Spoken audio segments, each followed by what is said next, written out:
Welcome Cool. to the Pharsyde channel. This is our series on small business owner challenges. Today we are joined by Marlon August. I'm very excited to have Marlon because I know what an amazing person he is, and he's built a really exciting business that helps business owners grow, which is very close to my heart. So welcome, Marlon. We're so happy to have you. Tell us more about what you do. Oh, thank you, Tamron. So awesome to be here. So what we do is we help brands build the marketing funnels, and well, let's not get too deep on that. We help people just clarify their message.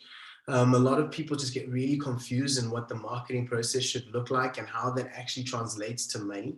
And what ends up happening is they waste a ton of money doing things that just don't work. So I help people get really clear on what that marketing message is and then help them build a strategy that suits their budget and then suits their actual outcome. That's amazing. And what made you go into this? What led to you creating this as your business? That's a great question. And um, well, where it started was actually just that I wanted to go to the Olympic Games. I wanted to compete internationally because I'm very big into sports and judo. So it just became like I needed to work because I didn't want to go to university, and even if I had to, then my money would have to go there.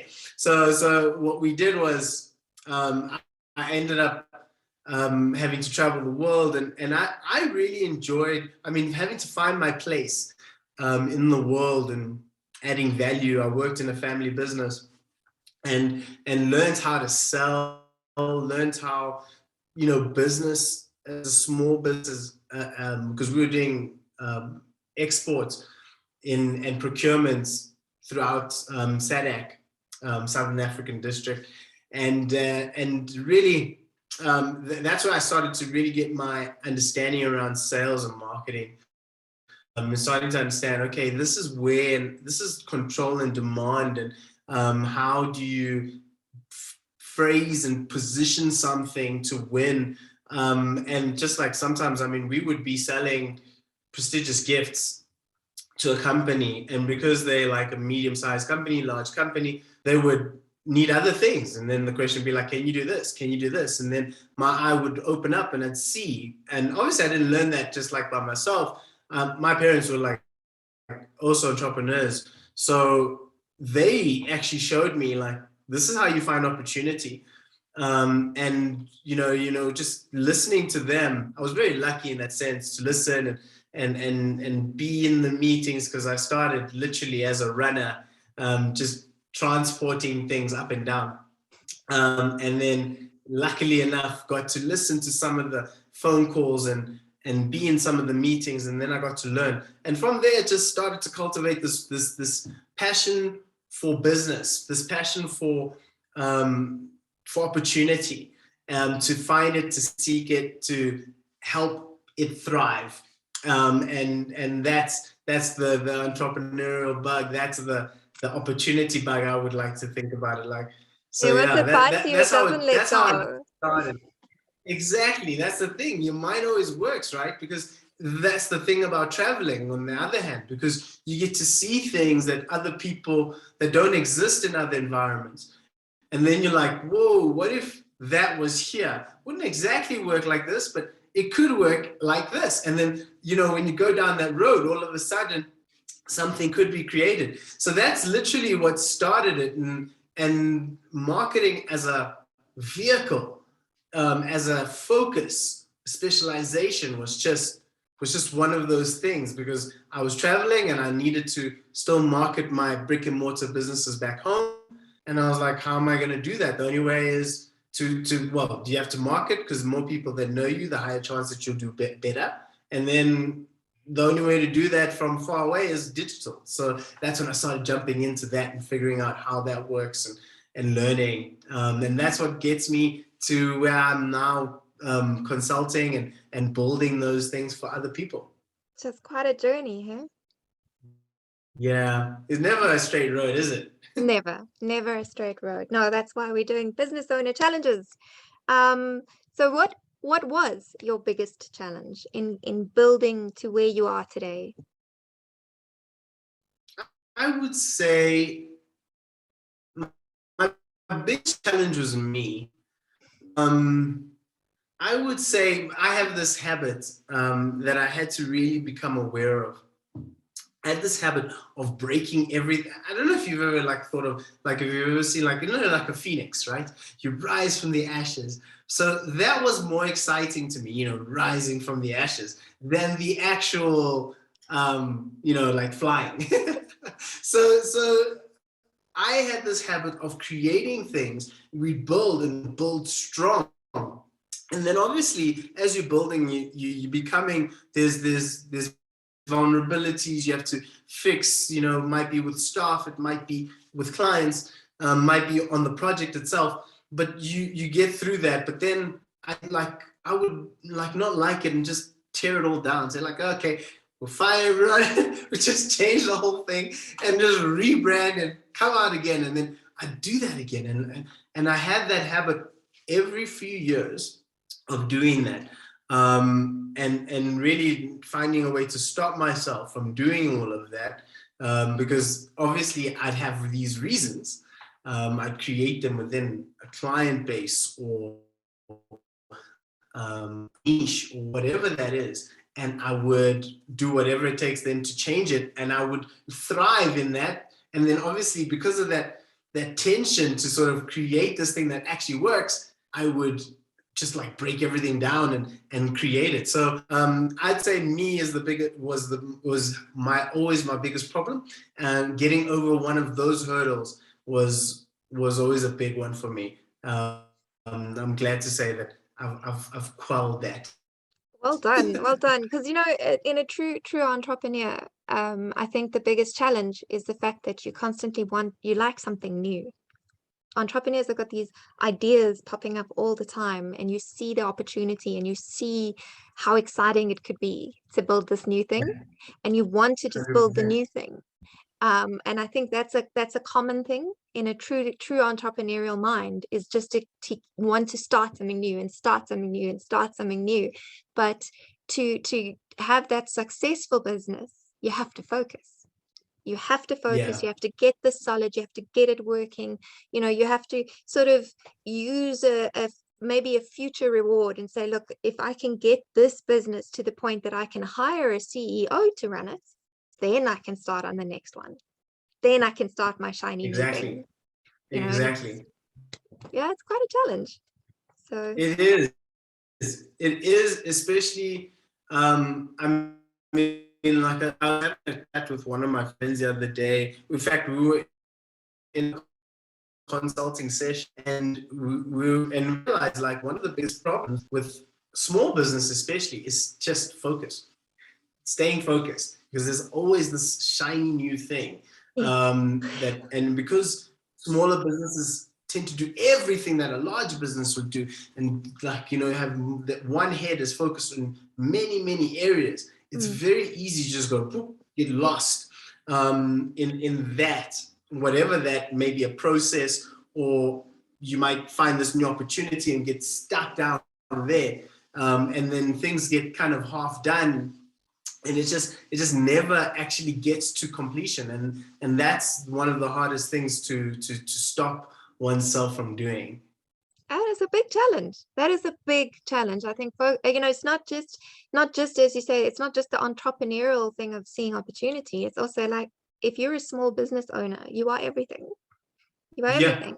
So you have to do 100%. whatever your service or your product is, you are producing, and you are doing your admin, and you are doing your bookkeeping, and you are doing your sales and marketing, and then you're doing your customer care, you're doing your quality control, you're doing logistics. You just do everything. And apart from being exhausting, it is very difficult to keep your focus and to make sure that what you're doing well. So that's a Yeah, that's a really big challenge. yeah, understanding one's strength is really important, and being able to leverage. I mean, it's not that you can't really rely on other people to do all those things. You have to sort of just take it in its paces till you can hand it over to someone else. But the really hard thing, I believe, is just if you, I found that knowing myself, my strengths and my capabilities, where my weaknesses are, help me tremendously. Because when I knew I'm not going to touch this thing, I'm not going to touch it, period. It's just, I do whatever I can to just take it off my plate, because it's not going to get done. And if I do it, it's going to be done horribly. So that was one of those things. And then even with small teams, that happens as well, because it's very easy to just, because there's so many things to be done, just easy to just dissipate the energy. So yeah. Yeah, it's a big challenge. And it's also, there's this, in order to hand something over, you also need to be able to sit with this person. You need to train, or you need to write a brief. If you're going to outsource it, you need to make sure you've got the right person that you're giving it to, that they'll do it the way you would do it or better, that they're going to follow your company's culture and your general ethos when completing this thing. It's a big challenge for a small business owner, and it's a difficult thing to deal with. So it's crazy. I mean, like I was saying, I was having a chat, and we were busy in the session. This company is a growing company. They're like, the thing is, they can scale really fast, and they built the business so that they can, depending on the project size, they can morph. And the crazy thing is, you mentioned culture, but as small businesses, I find we don't really focus so much on culture, because we're trying to get the end result, right? We're trying to go for whatever it is, because there's so many things. It's so difficult to focus on how do I get that thing, and how do I need to show up now so that everybody else can see how we show up, so that we can do this over and over again. They constantly focus on driving, and then that like sets its own little culture, which from the outside you're looking, you're like, wow. But from the inside, it's just absolute chaos. So I'm fascinated by all of that, like all the time. You just made me think about it, because it was something I'm watching in a fast growing company happening all the time. I've got a series on this YouTube channel on mistakes that I've seen small business owners make. And one of them is growing too fast, because Sure. we're so focused on growth because we need it.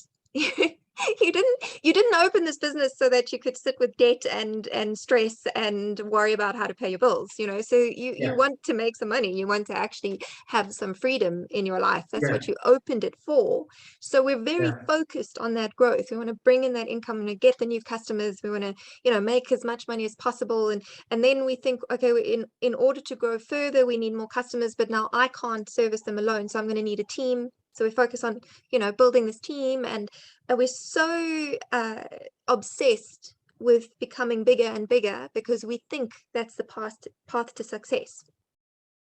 And the problem is, if you do it too quickly, you build yourself chaos, which is exactly what you just said for that business, because you need to know who you are, what you're doing, why you're doing it, how you're doing it. And you need to be able to articulate that to the team members that you're bringing on, whether they're internal or they're external, they're team members. And the world has changed, and our future is about collaboration. I think you're going to see fewer and fewer businesses building big internal teams. We're going to start collaborating amongst each other and working together, and that's the team you're going to work with. But whether your Yeah. team is inside or outside, you need to be able to very clearly articulate who you are and who you want them to be and how you want them to do your work. And if you haven't got that settled and clear and straight in your head, and you try and build this empire, it's just going to crumble. Yeah. Yeah. Sorry, like my my my person was trying to see if the little dog was right here. Luckily, it was. But so for that. I totally agree with you. We don't, I mean, like, when I think as entrepreneurs, many of us very much in the future, we of this vision that we have, and I'll get it no matter what. And then, but that little bit of forethought can go a long way. And that is one of the other things, like, I really needed to get really clear for myself, because understanding that I'm not the greatest, like, manager of people, and I'm really, in fact, I'm a bad CEO. I forget about public holidays. I will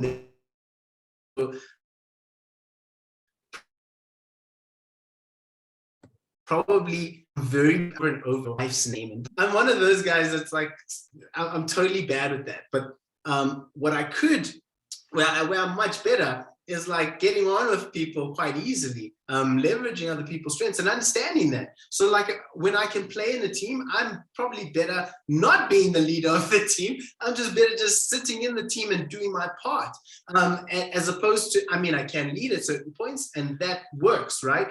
But I think understanding that dynamic within yourself is so important. And then when you want to grow and scale that to those levels, that you bring in people to support you in the right way. Because, sure, I'm very interested to see, like, for this specific business, I'm very interested to see how they end up, like, 3 years down the line. We actually put some measures to see, like, what is it going to look like in 6 months' time. I'm very interested, because they're like, they've already grown like 3 times in the last year. And it's only been like 6 months there. Wow. And so I'm very interested to see what they look like after, because they just keep on going for bigger and bigger projects. So and they're not going to stop. And the owner, he's a beast. So really, hats off to him. But yeah. No, it's very exciting. And some people can handle that sort of growth. And you can maintain growth. It's just you've got to make sure that you've thought through your growth from more than the sales perspective. So you're not just thinking about, I want more money and I want more customers. It's, how am I going to support those customers? How am I going to deliver that service? Because everything scales. It's not just the income that increases. Everything scales. And you've got to make sure you've kept your communications open, you're communicating with the right people, that your teams know their roles and they know how to speak to each other about their different roles. It's quite a thing to scale a company. It's more complex than people realize, I think. 100%. Even your weaknesses, whatever that crack is, because no company's perfect. There's no business that's perfect. And there's going to be, those weaknesses will scale as well. They will also just have this big crack right through it. And you just now then trying to patch things up. And that really makes it tricky. It really makes it really, really tricky. It does. But look, luckily they have you. You can help them patch some of the holes and advise them on other people maybe who can help them patch some holes. So at least they're not alone. And I think that's also something that, and this is why I'm doing this channel actually, is I'm trying to highlight the importance of not trying to do things alone in business, because we all face these challenges. We all have these problems. We all have our strengths and our weaknesses. And then when we collaborate and we chat to each other and we network, we can help each other build better businesses if we work together, which I think is important. Totally agree. And also another big lesson, always, like, it's doing it alone. It doesn't have to be alone. That's literally a choice, because when you're doing it alone, you're disconnected from opportunities that you would have never needed to go and dig for yourself. You're missing out on like potential leverage, and you're just missing out on just being able to find an easier way, perhaps. So there's just so many things that come from working with other people that is so beneficial that today, I think. Yeah, it's amazing. And I mean, you know, we do the Pharsyde Business Builder. I don't know if I'm pointing in the right direction where my logo is, but anyway. Yeah. And you've been one of our trainers, and in fact, you're coming back this week, I believe, for our implementation forum. And I have seen over and over now, with us running a few months, implementation forum is actually the most powerful part of the builder. Is we get all these people in one space and they can ask their questions, which is the whole point of the implementation. Is they're going to say, Marlon, help me with my marketing, and you're Mm. going to help them with marketing. But I've watched how maybe the topic takes up probably most of the discussion, and then it starts to divulge and everyone begins to chat about the challenges they are facing, and they're not necessarily related to the topic we're talking about at the forum.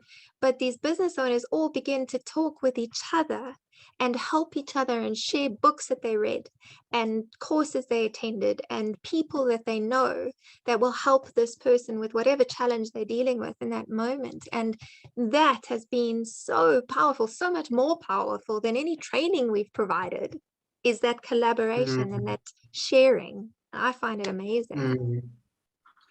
100%.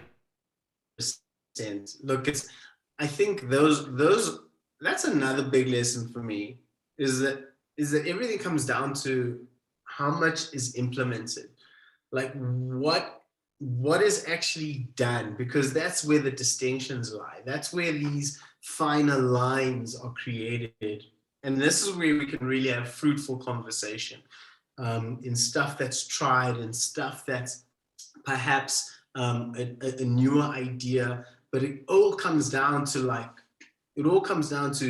getting it done in the first place. And if you're not doing it, trying it, testing it, then you're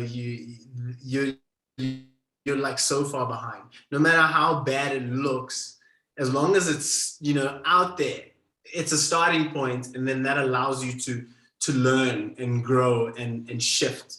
Yes. And those so I love the idea of that panel, and getting and really having to just talk around the concepts that were taught initially. But it really comes down to, like, what, I tried this, it didn't work, or Yes. I tried this, and this is where I'm struggling. Mm. And this is where we can really now come to some good conclusions, some other tests that can come out. So it's always a great idea. It's always a great idea to connect with people that are implementing, not people that have. You can have an idea, but the people Or that have doing. are practicing out there. That's who you want to really work with and talk Yeah. to. Yeah. I love to say with this training, I'm always like, knowledge is fantastic. Um, but it's only powerful if you're using it. You can have it all sitting in your head. You can be the business guru of I don't know, of the decade. If you're not using it, what is the point? If you're not actually saying, I'm going Yeah. to implement this knowledge, I'm going to try what I've learned, I'm going to do it in my business and see if it fails or if it's successful, and then tweak it and improve it. And what's the point of having that knowledge? So yes, I agree with you. I think implementation is vitally important for business success. You've got to get out of your head and do things. 100%. 100%. Mine is my last question to you. What piece of advice would you give a business owner starting now? So what is the one thing you wish you knew before you started? Ooh, that's a great question. And what I would do is start with the customer first. Um, I realized that, because the problem is most businesses start with a product. So they look, hey, this corner doesn't have a bakery, I'm going to put a bakery here. And then that's the biggest problem, because who the hell says there should be a bakery there? And just there might be a reason why there's no bakery there. Nobody goes there. Yeah, And maybe and you're in a and gluten-free neighborhood. exactly, you just don't know. And the truth is, what happened, what most people do, and I did the same. I'm good at X. I'm good at Y. I'm gonna create a business on X and Y, and that is the beginning. Same. It's the exact same thing. You heard the story, it was the same thing. So if I was like talking to a brand new owner, blah, blah, blah, I'd say, listen, I would spend more time talking to your potential customers. You know what your customers sort of should look like. Even if you have no idea, you can imagine. So you can imagine how much they should earn. You can imagine how much they should buy from you. You can imagine all those things. And then you probably find one or two people in your circle that are like that. And then you go talk to them. And then you go find out what do they want and what do they buy. And then you see, like, could you actually help and support in that space? And you maybe talk to more people that are like that person. And then when you have like a good number of people together that would actually buy something, you go back to them and say, hey, Johnny, you said this is a problem for you. I'm here to solve it. What do you think? And you probably make a sale, and because you know that person's got money, now you found a gap, you found a pain, something that you can solve, and you didn't have to create it. You didn't have to go into the shop and create the stuff and then bring it for the people to consume. The people already consume it, and then you just brought them what they actually want. And your business will probably operate so much better than mine. It's amazing how we spend all this time building what we think is a great idea, hey, and we never actually ask people if that's what they want. 100%. 100%. I mean,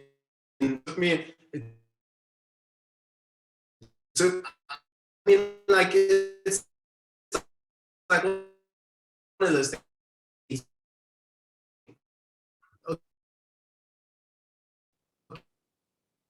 People then go and market to them so that I can be waiting for them to be ready to understand my concept and then purchase what I have to share. Now, that's a really tricky thing. It's so much easier when people are looking for stuff, when they know that they need to just, if I need to buy a whole bunch of toys and stuff, I'll just go to Take-A-Lot. Or if I'm looking for, like appliances even now, I'll go and I know Take-A-Lot is where I'll go, So it's just understanding who your customer is first, and then giving them what they want. Yes. And as you say, placing it where they'll find it, where they go to look.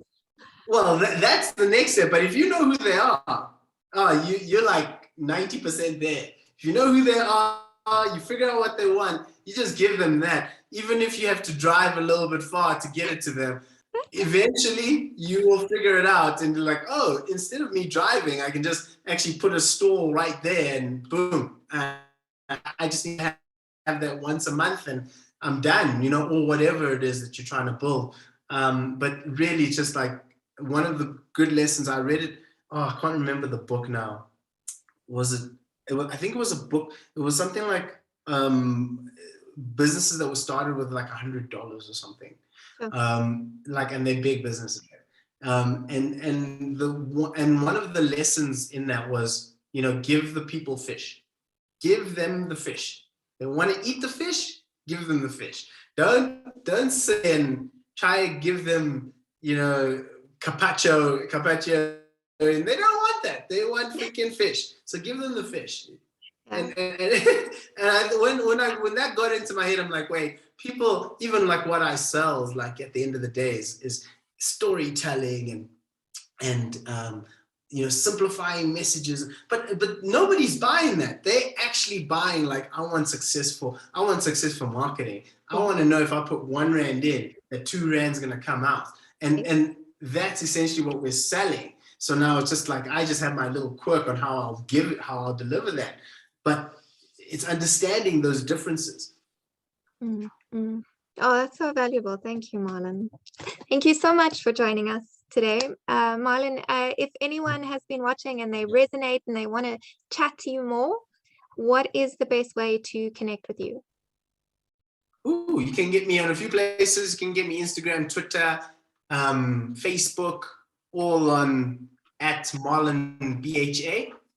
And you can also get me on my website, storyadvantage.co. So yeah, those are the places you can get me. And on LinkedIn, just search Marlon August, because Awesome. LinkedIn, they're a little bit, they don't do the handle. No, they don't. Not yet. Anyway, we'll see if they change it. But I'll also put those links beneath the video, so make it a little bit easier for people to connect with you. I would personally recommend connecting with Marlon. He's lovely to chat to, and he's very open and free with his help. So I think it would stand you in good stead, especially if you are looking to gain more customers. But I do add the warning, don't go too fast. But thank you so much, Marlon. It's been so good chatting, and hopefully we'll chat again in a future episode. Yes, I look forward. Thank you so much for inviting me. Great chat, great insights, and I look forward to seeing this series. Like, I'm now definitely going to share it across my network as well. Awesome. Thanks, Marlon. All right.